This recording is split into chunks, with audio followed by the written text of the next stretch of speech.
كم مجدا سطرنا على صفحاته. السلام عليكم.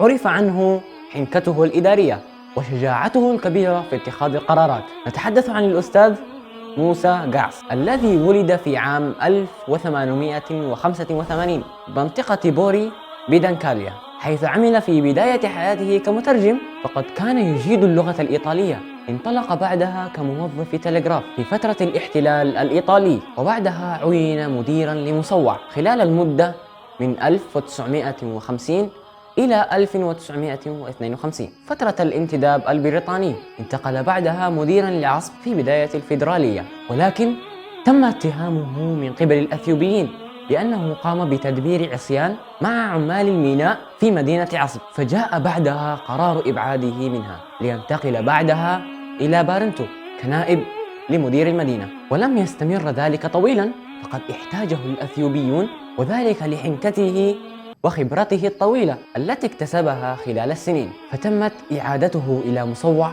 كمدير للمدينة. انتقل بعدها مجددا كمدير للأشغال العامة، وقد استمر في ذلك طويلا. نقل بعدها إلى نقفة كمحافظ للمدينة.